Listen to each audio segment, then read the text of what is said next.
Hi, I'm Dr. Josie Badger, and I am here with Project Beyond Diagnosis. Beyond Diagnosis focuses on ensuring a fair future and services for folks with developmental disabilities like myself. In the next videos that you will see, you'll get to hear multiple stories from individuals living their lives, some without the services that they need. I hope you enjoy them.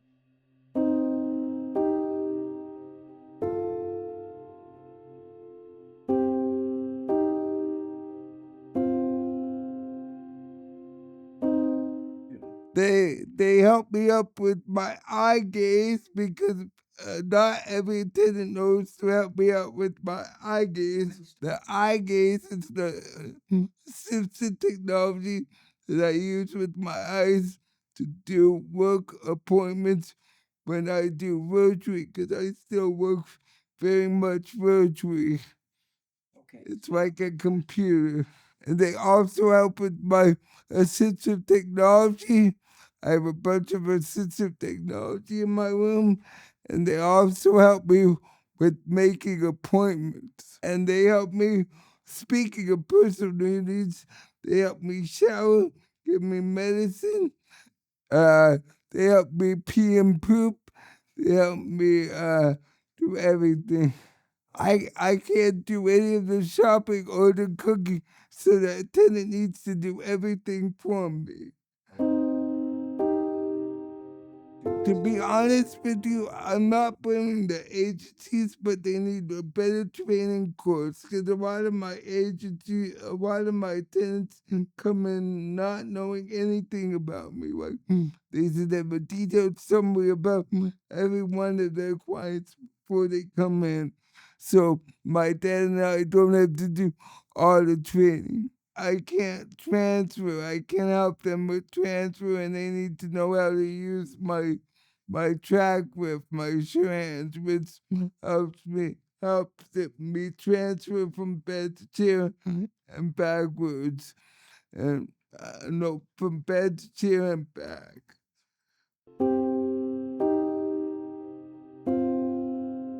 And I would like the wages to be higher because so we can get more qualified people who know assistive technology better, and so I don't have to rely on. That's one of the reasons why I demand higher wages, because if we only get people $11, $12 an hour, they won't know necessarily how to do all these tasks.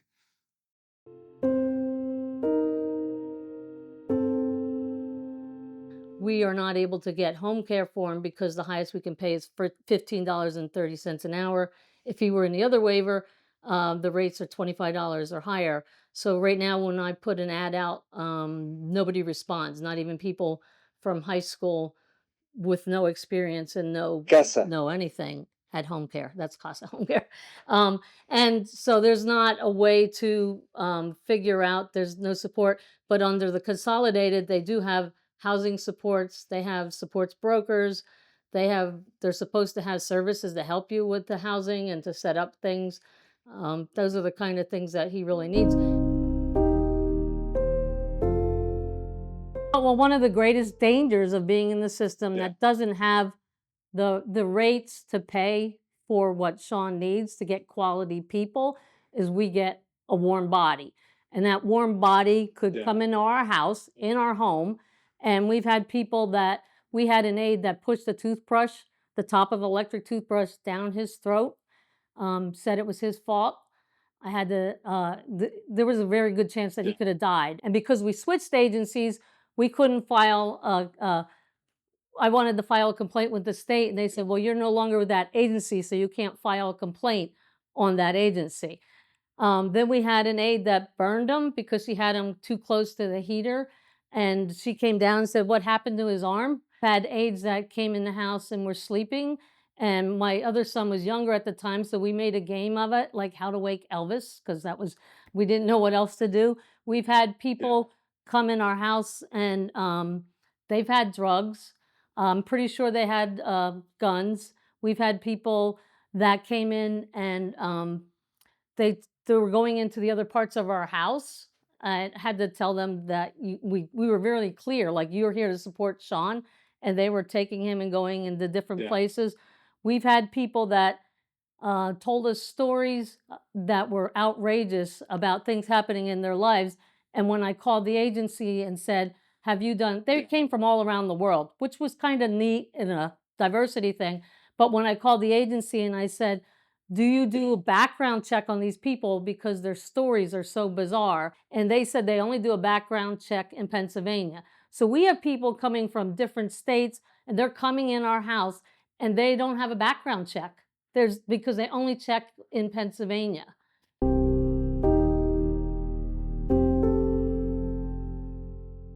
We would like to plan for the future for him so that as we're getting older, uh, the default is not that he's in crisis. Because right now, if something happens to us, there's no place and there's no system, there's nothing in place to continue what he has. He has the life that we've always envisioned for him now, going out and being part of the community and doing everything.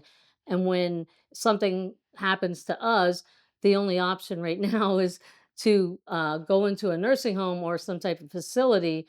There's nothing set up to continue what he has and to meet all his needs. So right now, we would like to have supports to help him get into housing, to have it set up so he can have 24/7 care, to have all the different services he needs.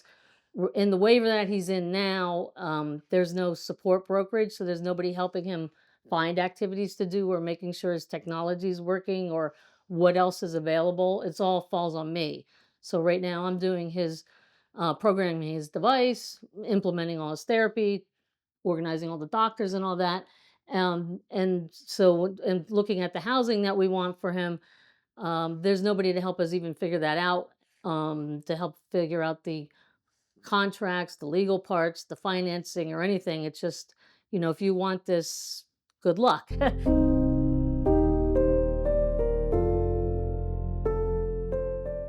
Since Carol lives in Wyoming, it's more of a rural area, so I get paid $13.50 an hour. So that can definitely make it hard to make a living out of this. I think it puts you in such a tough situation too because you're yourself are prepared and want to go somewhere, but if somebody isn't able to do the next step for you, it still falls on you. Like right now, where we've had a situation with her dentist where we've been wanting to take her to the dentist and they called us recently and they were like, well, like she's canceled the last 7 appointments. But it's like, has she canceled? No. Like, has somebody not shown up and been able to take her to the appointment? Yes. And then, like, the responsibility still goes on you. And then that's just such an unfair situation. There's so many situations where, since Carol isn't able to answer the phone, that even if I call her, sometimes I'll just know that nobody showed up because she didn't answer the phone and very prompt at cutting back to me. So if she doesn't call back within a couple minutes, I know that there probably isn't somebody there. And there's been a lot of times that I will just come over because I'm aware that somebody probably isn't there. And like, just the feeling of like Carol has become somebody so close to me and somebody that I consider such a close friend at this point. And like knowing that like your friend is alone and they aren't able to access like their basic needs or let alone basic needs. Like there's been times that like I'll come home or come over and like her book will be playing for like the past 18 hours. And she's like, I just have such a strong headache that I just need to lay down just because somebody else didn't play their part of what they were supposed to do. Is one so upsetting to like sit and know that that's happening. But then when I do get there, it can also be so hard because there's so many things that I would love to do with Carol, setting up different phones or switches or adaptive equipment. But the time that I do get to spend with her can sometimes be just meeting those basic needs because they're not met throughout the day when they're supposed to be. I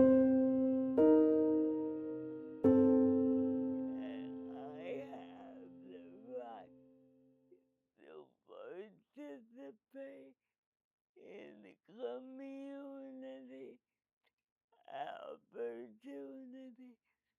I would like to share my expertise, whatever it may be, to help others, but I need an